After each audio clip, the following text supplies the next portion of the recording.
Go ahead.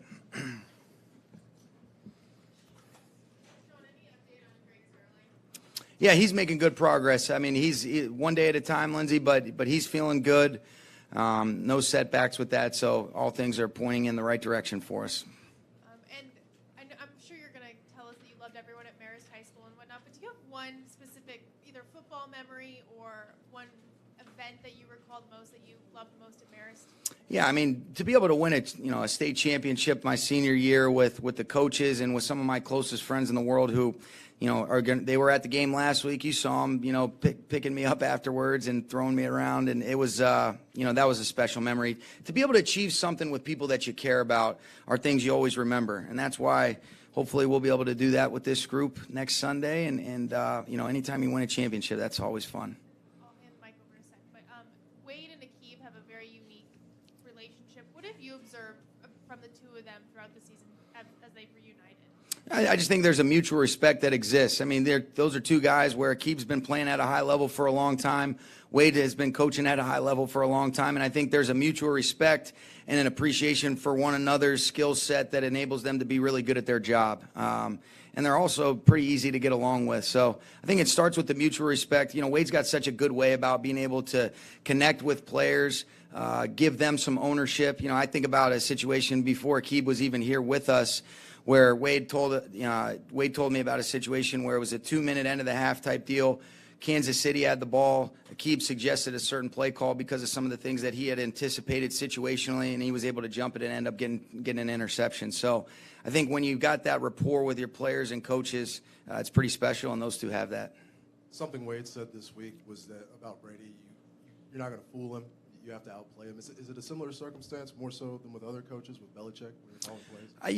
Yeah, I think so. I think, because of that experience, when those guys are so great at what they do, and then that inventory that they have to draw on is so broad because of that experience. So, Tom's seen so many different things, and he's been able to adjust. He's got just such a great feel for understanding how to manipulate move coverage, handle certain situations where he might have to redirect a protection or throw quick element throws if he is hot. And then the same thing with Coach Belichick. I mean, I can't imagine that there's really a scheme that he hasn't seen or hasn't had to defend, because really all the stuff that we're running is, some form of another play that we had already seen. I know none of these are plays that I've made up. So that certainly is the case for both those guys without a doubt. Sean, over here.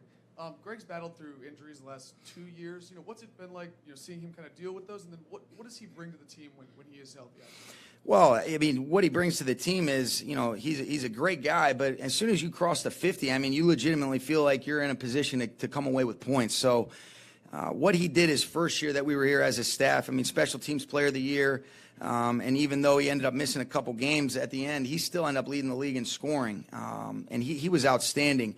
But I just think his resolve, his mental toughness, watching the way that he handled being out earlier in the year and how he was so supportive of the guys that were in his role, I think demonstrated a security that exists on his part.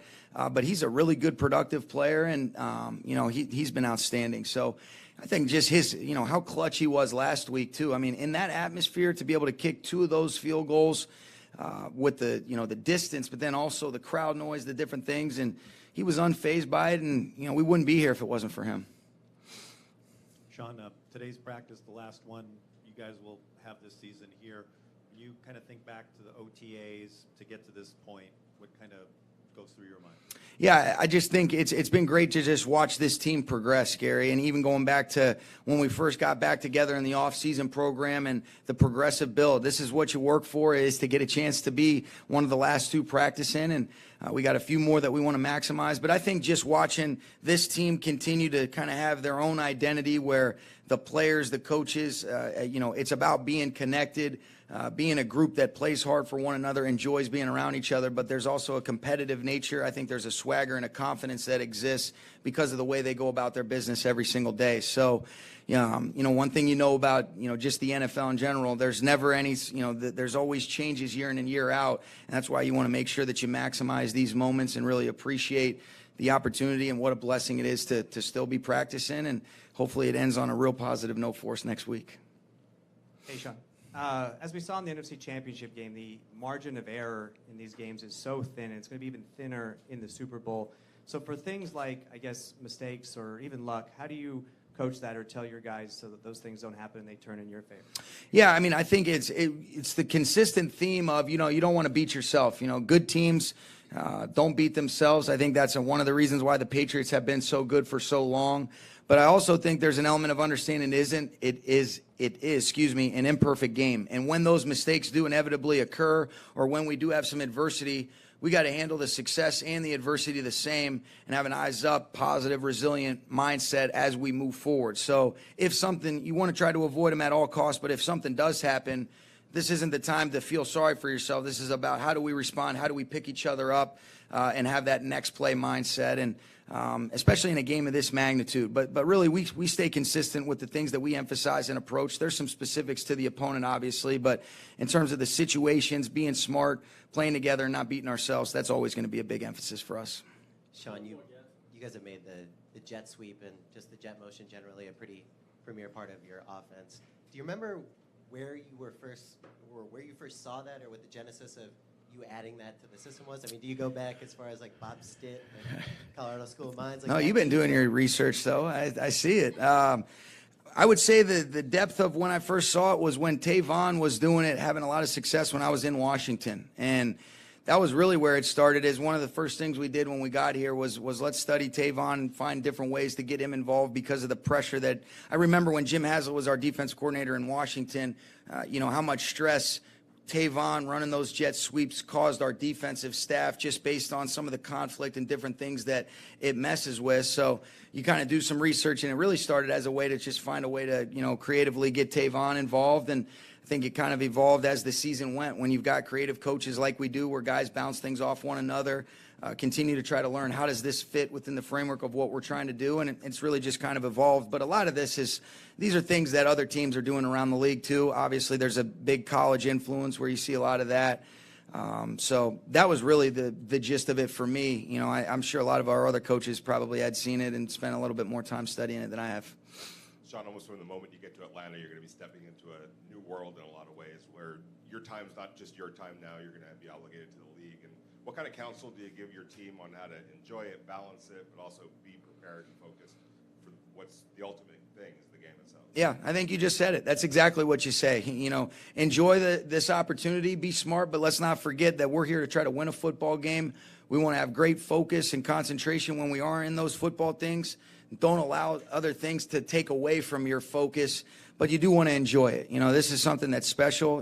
When your family and friends get out there, we allocate some time for that. But when we're dealing with football, we're focused, and we're putting ourselves in a position to be at our best on Sunday. And I think that's the expectation that these guys have. They know that. And I think the ownership that our players have, Vinny, is what makes this team special, because they kind of know, really, without us having to say, how we want to handle ourselves this week.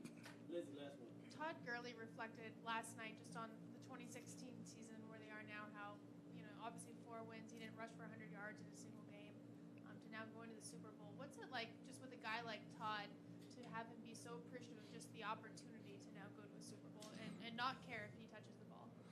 Yeah, I mean, he's a special guy. I think, just the way Todd's handled himself, not only this week, but overall, is one of those things that just makes you feel so fortunate, and you want to work that much harder to try to be, in a position to try to help see these guys succeed. That's what's special about this group, Lindsay, is that they care about seeing each other succeed, but then some of the guys that have been through some of the tougher times, I think there's probably a greater appreciation for the good times, because you have a perspective on what it looks like from a different lens. And Todd has certainly been appreciative of what this team has been able to do over the last couple of years. And the way that he's handled himself has been nothing but a stud, a pro. And when you hear him talk, you can tell it's real. And that's what you love about it. And, I got a funny feeling he's going to be ready to go and play a big role in this game and do a great job for us. All right. Thanks, guys.